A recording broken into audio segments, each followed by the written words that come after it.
This time on Vintage Steel Garage we replaced the gearbox on a Fiat. So we're going to tackle the gearbox today. I've got more parts here. We've got a radiator, got a back box, clutch assembly there. Gearbox I'm going to pick up tomorrow. Now there's a challenge. It's a Thursday evening, 8 o'clock Thursday evening. The shop where the gearbox is shuts at 5 o'clock Friday afternoon. So I have less than 20 hours to jack this car up, take it apart, take the gearbox out. I've never done it before, I don't have an owner's manual. Get to the shop before 5 o'clock, pick the gearbox up to enable me to have the weekend to refit it.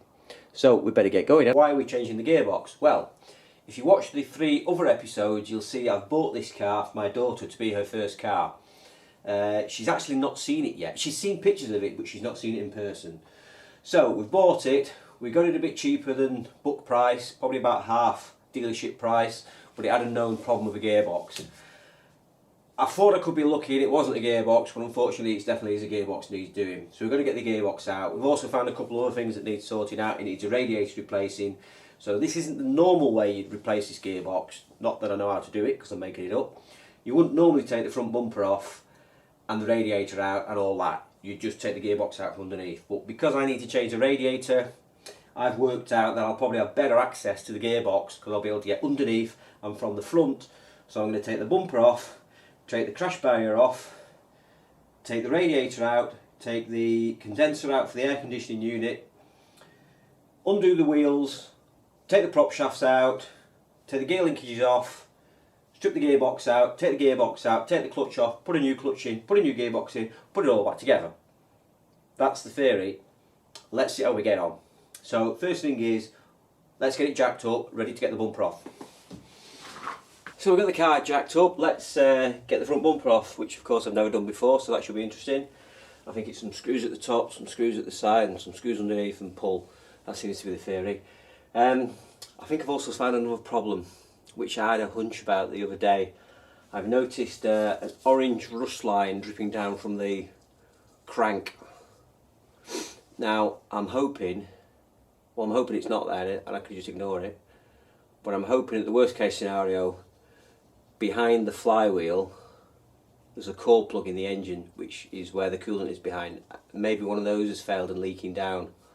I hope so, but I'm going to have a look because I don't fancy taking the gearbox out again. So anyway, we're not at that point yet.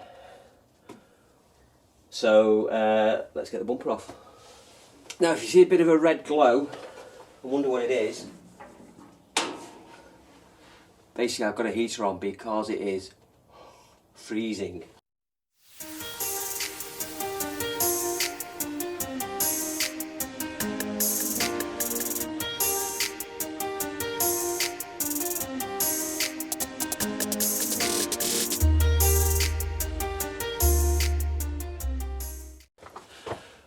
Ta-da! So there we go, bumper came off fairly easy. There was just one screw on this side that was a bit corroded, couldn't quite get the torque squaring onto it. It started to round and I thought, here we go, this is going to be a nightmare, and luckily I managed to just push it in a bit more and get it off. So there we go, crash barrier is off. That's got a bit of a kink in it, as if it might have had a bit of a bumpsicle in a previous time, but then again it's not exactly sturdy. Look, it's basic tin, so I might be able to just pull that down a little bit. If it had a bump it'd be a very minor one. In fact there, I've just straightened it now. So that's that's nothing. So anyway, next job, get this crash bar off. This will expose the radiator. What I have realised is another problem. What I thought was the radiator that was corroded, although I do know the radiator is leaking. This is actually the air conditioning element that's completely shot. Now I'll be honest, I'm not going to replace that because I suspect most of the coolant will have gone. So Just going to carefully take that off and pretend I didn't see that. I've got a better look inside the engine bay. You can see the gearbox here, so that's the flywheel there. We're going to split that. So I'm going to look at trying getting some of this selector mechanism off the top and see if we can have this engine mount on this side. I think there's a stabiliser bar on this side to take off to give it a bit more room. So I'm going to get that off, see if we can start to get the slave cylinder off, some of this pipe work out of the way in bits and pieces, and carry on. Yeah, I'm still making it up. Bit of an update, we've got the clutch slave cylinder off, so that was up here, bolted on here, going into this arm here on the fork, and I also had a bracket here which is tucked away. We've also got the drive shafts off. To get the drive shafts off, you need to break this bottom lower ball joint, so take that out, take the pin out. It's got a pin in there, a bolt through there. Take that out and then open the split up. There's like a little split in there, just open it up slightly with a chisel. Pop that off on both sides, and you can see I've got the drive shaft out, got that on both sides. Drain the gearbox oil. I was wrong before. In the last episode I said the drain plug was here where it's not. It's actually at the back there, which makes more sense. But come and take a look at this oil, and this is why you'll realise why we're changing the gearbox. I think it's actually liquid metal. I've never seen oil like it. You can see it's basically full of metal particles. Now I actually added a litre of oil to this because it was low, so that oil has not been in long, and I've just basically driven it off the drive and into the garage. So I think it's fair to say that gearbox oil, that gearbox is shot. Now what time are we on? 11:30. Oh, restored, they're quite good if you ever watch them. Anyway, 11:30, so it's 11:30, I'm off work tomorrow. Like I said, I've got to get there before 5:30 with the gearbox. What I've got to do? Well, I don't know really, because I am making this up as I go along. I've got the gear selector shafts to take off on the back. Got some pipe work. I think the starter motor. Crikey, nearly died. I've got an engine mount, let me just show you, it's easier. So an engine mount here, sorry, a gearbox mount to come off. A selector there at the back, you can just see it with the yellow on it. There's one selector there and there's one further down there. There's also a starter motor. I'm not sure if the starter motor stays on the engine, comes out with the bell housing, and then lastly all these bell housing bolts. Obviously once I take this engine mount off and this bell housing bolt, I'll need to support underneath the sump with the trolley jack just to hold the engine up. So let's see if we can get to the point tonight where we've got the selectors off, starter motor out, and the gearbox ready to pull out. Well, I think that's going to do for tonight. I started on Thursday and it's now Friday, so it's probably time to go to bed. I've got the gear linkage disconnected, so that was 3 bolts at the back. It's one of those ones where you can't really see it, but you're just going to put your fingers up and take it out, so that's 3 bolts for the gear linkage off. They're on like a ball and socket, and you just pop it off. So there's 2, one for sort of your cross shift and one for backwards and forwards, and that's how it selects gear, with 2 cables. A lot of modern cars are like that. So that was 3 bolts to get that off. The starter motor is 2 bolts, that's pulled back. Plan for tomorrow is to take the gearbox mount off, which is here, take the bell housing bolts out, slide the gearbox that way and out the front, or out the bottom, or basically any way it comes out. Once the gearbox is out, then we'll take the clutch off. We'll have a look at the clutch. Now it's reputed to be a recently fitted clutch, I don't know when, but obviously the input shaft has been leaking oil, because I can see in the bell housing there's lots of oil around there and it's been thrown around, so it could be contaminated, probably most likely is. So I'll take the clutch off, have a look at that, probably bin it, put a new clutch in, because I've got it up there. And then there's this rust stain coming down from the sump, so I think really I need to get the flywheel off and have a look at the back of that, see what is in there, because I wouldn't like to put it back together, find there's a water leak behind there. So I would say probably curse it now, maybe another hour tomorrow, maybe 2 hours maximum, including stripping the clutch out, taking the flywheel out, another 2 hours. So if I get up, yeah, so probably by midday I think I'll have it done, and then we'll be on our way to the shop, drop this gearbox in, this knackered one in, part exchange it for a new one, come back and simply reverse what we did and fit a new radiator, and probably, maybe, hopefully, let's hope, Saturday tea time, Saturday evening, let's hope Saturday evening it's up and running again. What could go wrong? So good morning, it's day 2. Now probably day 2 sounds a bit extreme, it sounds like I had a day 1 on this car, didn't I? But I didn't really. I had an evening. I had probably 3 hours really. I had a few things to do in between, so I had 3 hours, worked until past midnight and got it prepped. I've got to the point now where I probably just need to undo a few bell housing bolts, pull the gearbox out and get the clutch off. So I should be on target for getting it to the place to exchange for a reconditioned gearbox before 5:30 today. But I just thought I'd show you, look, I've got absolute parts everywhere. I've got the bumper there, spare exhaust, replacement exhaust I should say, replacement radiator, replacement 3-piece clutch. Good tip really when you're stripping it down, split your bolts and your nuts and bolts and your parts into various things. If you just throw them on the floor in a pile, you're not going to find them, or better still, refitting them back where they came from so you know where they all are. Got the old radiator down there, crash bar, battery, blah blah blah. If for some reason you're only watching this now, not watching the first part, you don't need to take the front bumper off to get the gearbox out. You can, I believe, take it out and this cross member here unbolts. I may have to do that to give better access. I'm hoping I can get it through this space here at the front, but we'll see. So that's how you normally do. You normally take it out, take that crossbar out, take it below. The reason I took all this front off is I had a radiator leak, so I just thought while I'm at it I'll do the whole job in one. So I'm hopeful that this is the last bolt here to get the gearbox out.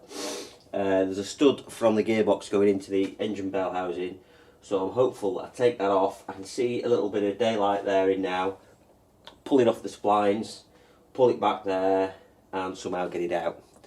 So let's see what we can do.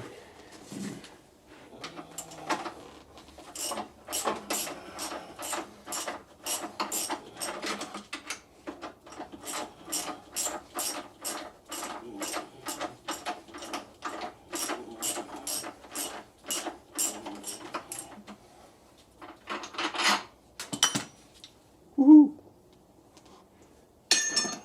Now then, let's see what happens.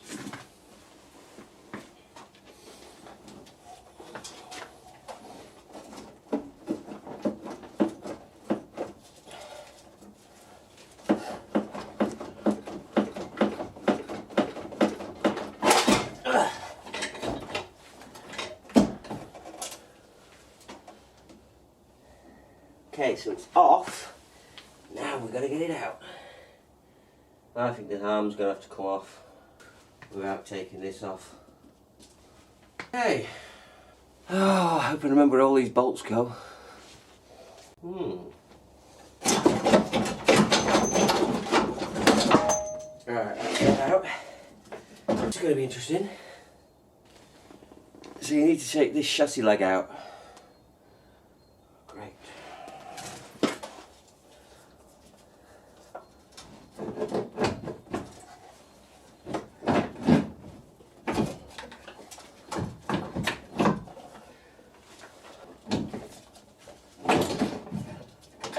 Go. Gearbox out. Doesn't look good. That doesn't look good. That's definitely been leaking. So we've probably put another hour on it today, I'd say. So that's 4 hours in total to get the gearbox out, which is probably not too bad since I've never done one before. But you can see that should not be wet in there at all. That should be nice and dry and clean. So it's obviously been leaking for quite a while. I suspect when the lady told me she had a new clutch fitted, the garage must have been aware of this and then told them, because this is pretty ingrained here. This has been leaking for some substantial time, and explains why there's the odd gearbox oil top up, and if you see from before, that is the gearbox oil. That is basically liquid metal, so the bearings are shot in it. Now I'm thinking when I press the clutch, it disengages this input shaft from the engine, because obviously the engine is only connected to the gearbox is only connected to the engine by the clutch plate, so it's only friction it's connected, it's not hard sort of mechanically connected. So when I press the clutch down, this stops rotating, and I don't think that is normal. So I'm optimistic that the clutch is okay, and I could save myself £70 and not put a new clutch in it, because that does look pretty recent, that clutch. That does look pretty recent. But what I'm going to do is take it off. I want to get the flywheel off, because I suspect there may be a core plug leaking behind. Not 100% sure, but I want to check. So let's get this stripped off. Now I've decided in the end to fit a new clutch, and I'll show you the reason why. Someone must have been quite foolhardy to have had this fitted and not put a new gearbox in, because basically, if you look at it, that, I think you can pick it up, still has the machining marks on it. So this clutch has hardly done any mileage. But with an oil leak that, if you look on the engine side, sorry, that's the engine side, the clutch plate isn't too bad. The actual, you know, there's plenty of meat left on it, there's plenty of material left on it. If you look on this side, there's still plenty of material left on it. But if we just, I'm suspecting what's happened here is the garage has probably took it out, suspected a clutch, took the clutch out, rang the owner up and said, look, I really think you need a new gearbox. And they've gone, I can't afford a new gearbox, which is fair enough. Because I would imagine gearbox is £360 plus fitting. Okay, I've took 4 hours to take it out, 4 hours to put it back in. I'm sure a garage can be a bit quicker than that. Probably another £400, so probably £800 plus a clutch. So you're up to £1,000. So that's probably why they've decided to just put the new clutch back in. But it obviously was fuel hardy because it didn't last long. Whereas this is a new clutch, and if you look at that, that is symmetrical engine and gearbox side. So that will be going back in. This one won't. And again, look, engine side, sorry, gearbox side, engine side. You can just see how it's just into it. I've never seen that before. So there we go. And such a shame, because obviously it probably can't have done more than a couple of thousand miles, that clutch, and it's ruined. So naughty gearbox is going to go in the back of the car. We'll click our fingers and there'll be a new one there. Oh no. Well, maybe when I edit it, it will be. Let's try again. No, it's still there. Hang on. No. Right. We're going to have to do it the old-fashioned way. Put it in the car, drive there, social distance, swap the gearbox and come back. I can't just click my fingers and it's here. So I've got an 80-mile round trip to go and drop that off, pick it up, yay. Flywheel off now. You can see it, my thought was that this was leaking because there was a sort of a dirty, rusty streak mark down here. You can see it here. So I thought it was water. But I don't think it is, because obviously this core plug here is fine. This core plug here is fine, there's no witness marks. But what there is, if you look on the seal, you can see it's dry on the top here and wet on the bottom, so I suspect the crank seal has been leaking, which is just this round here, so I need to take that out and replace it. The only problem is I don't have one of these, so I'm going to have to see if I can try and get one today, or else the project's going to be on hold. So let's see if I can try and get one from somewhere and get that replaced, clean all this up and get the new seal back. So we're on day 3 of this gearbox change, which sounds drastic, but it's not actually, because basically day 1 I had about 3 hours one evening on it, and that got it stripped down to just about the gearbox coming out. Day 2 I only got an hour done, to be honest, because I had to take the gearbox out, then I had to drive the old gearbox and exchange it for a new gearbox, which is there. And then I realised the crank oil seal was leaking, and since I've got the gearbox out, got the flywheel off and the clutch out, it was worthwhile doing that, which I'll just show you here. So that's the crank seal here, which was just leaking at the bottom, so it's worthwhile taking that out. So I've got a replacement one of those, which I'll be honest, I think was pretty expensive. This is a seal here, basically £33 for a crank seal. Let's hope that's reassuringly expensive and doesn't leak again. So, gearbox. Here we go with the gearbox. This is picked up off a company called Fiat UK, Fiat Gearbox UK, which luckily for me was only about 40 miles away. So there's the sticker there, there's the details if you ever want to ring them. And it basically cost me £360, well £320 because I drove there and exchanged it. If you do it over the internet it's £360, and that includes them delivering it to you and you sending yours back. So I've got a replacement gearbox, 2 litres of gearbox oil, new clutch which I decided to replace. I was thinking of using the old one if you heard earlier, but anyway, due to oil contamination I'm going to put the new one in. It's just the right thing to do. I'm actually doing the right thing here now, and you'll remember earlier on, if you look at the play of the old one, this is the new one. There is no play whatsoever. So that's a remarkable difference. So what we're going to do, oh, not trip over the gearbox. What we're going to do, prise the oil seal out, put the new one in.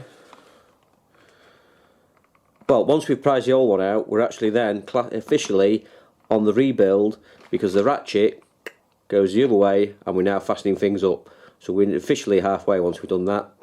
You can also tell how serious this job is because there's 2 brews. So it's a 2 brew job, this one, on the skill range, or probably more, let's call it not the skill range, it's the duration. It's a 2 brew job at least. Right.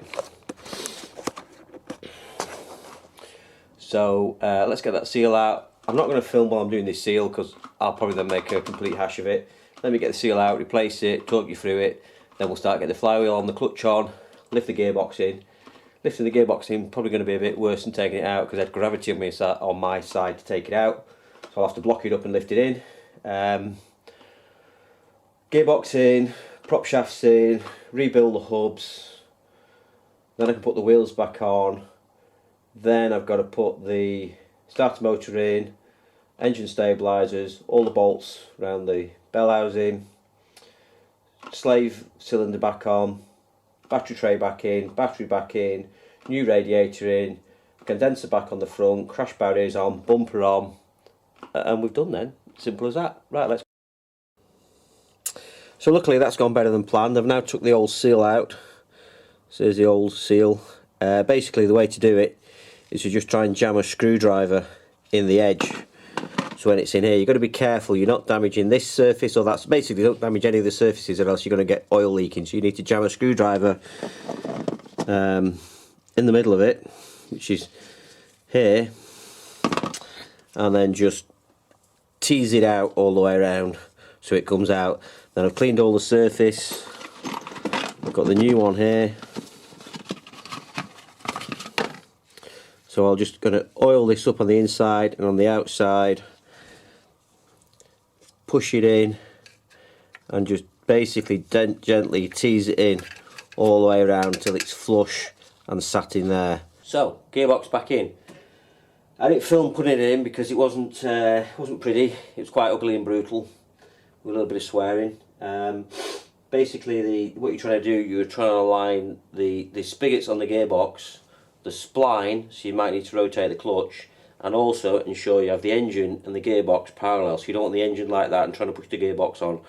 And I've only got 1 trolley jack. Really you need 2 trolley jacks, one of the gearbox, one of the engine. So I'm not as young as I used to be, so it was quite hard to sort of bench press probably 50 kilos into place. But anyway, we've done it. So we've got the clutch in, we've got the gearbox in.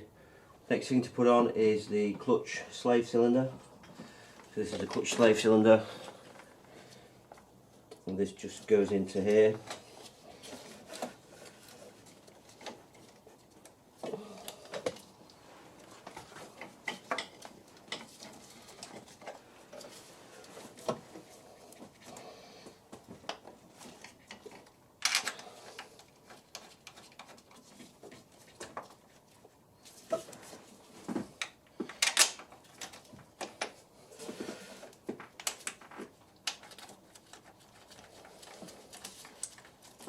So now we've got the prop shaft in, we can get this bottom lower ball joint in, which is just a case of dropping this down,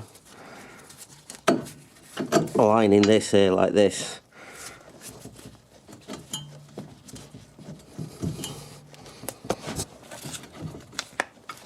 A bit awkward with one hand, to be honest. Just in case there we go.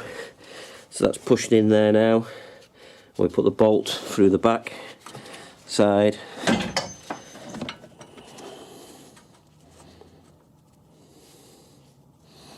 Just get the bolt through the back of here.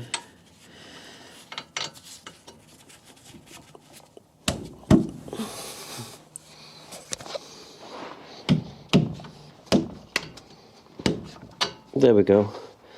And they're on the front.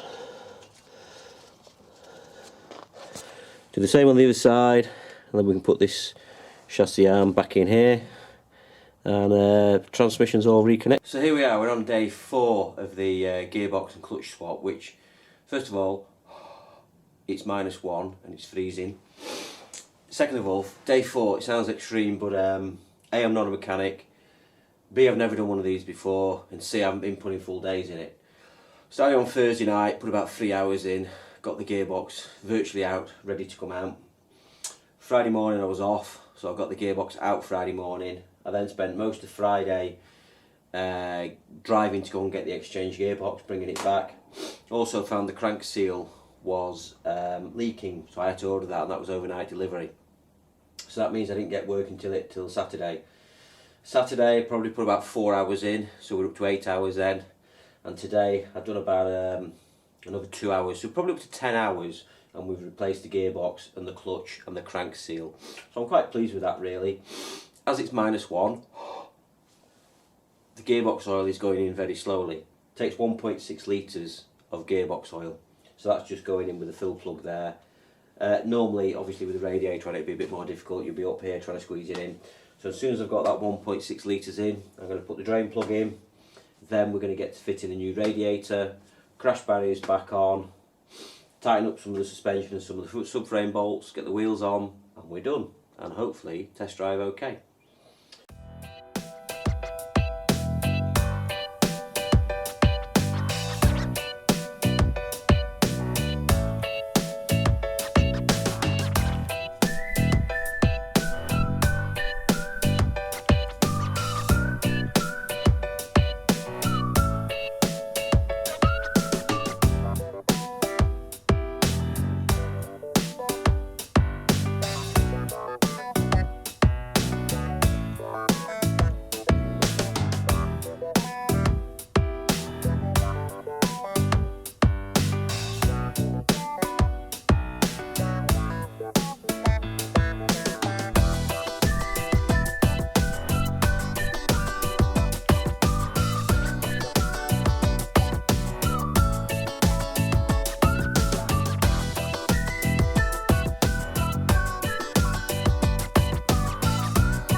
So there we go, running again.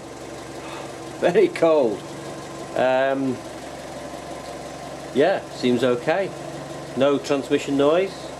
Okay, I'm still on axle stands, but I've been through the gears. Don't seem to have any rattles or knocks. Before there was just basically a rattle now all the time, and you need to dip the clutch and it would go away. So I think we've done all right. So we've got what we got in place. Got no, by the way, no leaks below. There's no coolant leaks, no engine leaks. So looking okay. We've got a new crank seal, new clutch, new gearbox. Seems okay. I'll look underneath for any oil leaks, make sure there's nothing happening there. But I think we are doing okay. So, car's all back together now. I think life gets in the way, so it's took me 4 days to get the gearbox in, but that was a total of 12 hours across the 4 days, so it's not really 4 days. But then it took me another 4 days to get back to it and put 6 self-tapping screws in. So I think we're ready to go for a test drive. Hopefully, fingers crossed, no gearbox, no transmission noise. However, I have spotted 2 other problems. I've spotted the sumps leaking, and what it actually is it's such a poor quality steel, the actual sump has corroded at the front and it's porous and it's leaking oil. Shame I didn't spot it earlier while it was all on the ramps, because obviously I could have replaced it there and then. It's just another job, you know, it's what happens when you get these cars. You find bits that go wrong and you need to repair them. So, something else to do. But it will win, I will in the end. You do win with these, eventually they give up, you do win. So let's go for a test drive, see how it runs, and I'll let you know, and then back box, but I think I'll make that another episode. So let's just go for a test drive and come back to you. So we have some progress and we have some non-progress. The progress is gearbox is good, clutch is good, no oil seal from the crank. I've still got the exhaust to do, which you knew about. I think it's smoking too much, as in water, steam. I think I might have a head gasket issue, don't know. But anyway, we are making progress. Please like, subscribe, keep watching, and we'll do more on the Fiat 500, and hopefully we'll eventually get around to working on the Apache, which is becoming a parts counter. So bye for now, thank you, bye.